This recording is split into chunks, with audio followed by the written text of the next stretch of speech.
SSP के नेतृत्व में क्राइम मीटिंग आयोजित, क्राइम कंट्रोल को लेकर दिए गए निर्देश। दरभंगा, वरीय पुलिस अधीक्षक बाबूराम ने सोमवार को मासिक अपराध समीक्षा बैठक में थानाध्यक्षों को कई निर्देश दिए। इस दौरान उन्होंने लंबित कांडों की समीक्षा की। इस दौरान लक्ष्य को पूरा नहीं करने वाले थानेदारों को उन्होंने कड़ी फटकार लगाई।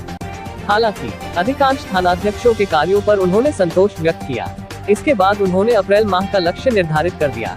कहा, लंबित मामलों का त्वरित निष्पादन नहीं करने वाले अनुसंधानिक कार्रवाई के जद में होंगे। गुणवत्तापूर्ण अनुसंधान करने को कहा, ताकि बदमाशों को कड़ी से सजा दिलाने में मदद मिल सके। एक से अधिक बार अपराध करने वाले बदमाशों की जमानत को रद्द करने का प्रस्ताव देने को कहा। पंचायत चुनाव देखते हुए शातिरों और शराब धंधेबाजों के खिलाफ CCA 3 और CCA 12 के तहत कार्रवाई करने के लिए प्रस्ताव समर्पित करने का निर्देश दिया। सक्रिय अपराधियों की पहचान कर उसके विरुद्ध सघन अभियान चलाने को कहा। अपराध और शराब धंधेबाजों पर नकेल लगाने के लिए उन्होंने सघन गश्ती के साथ छापेमारी करने को कहा। समय समय पर SDPO को गश्ती और चेकिंग अभियान का निरीक्षण कर रिपोर्ट समर्पित करने को कहा। यदि कहीं भी इस तरह की घटना घटती है अथवा घटना को रोकने में किसी भी स्तर पर कोताही बरती गई तो संबंधित थानाध्यक्ष इसके लिए जवाबदेह होंगे और नपेंगे। कोरोना के बढ़ते संक्रमण को देखते हुए उन्होंने सघन रूप से मास्क चेकिंग करने का आदेश दिया। भीड़ वाले इलाके पर पैनी नजर रखने को कहा।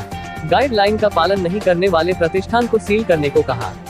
रामनवमी को देखते हुए सभी थानेदारों को अलर्ट रहने को कहा।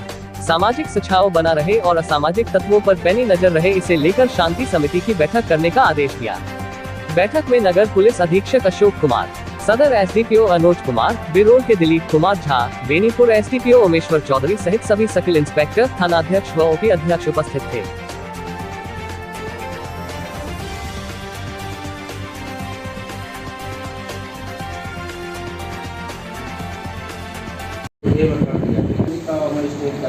सर्टिफिकेट है वो मेरा मस्त है, वो कागज आ जाएगा मटेरियल तो हम लोगों का काम चल जाएगा। अरे माफ करना पर भाई कहाँ है वो MP के सोना छापा आगे बैठा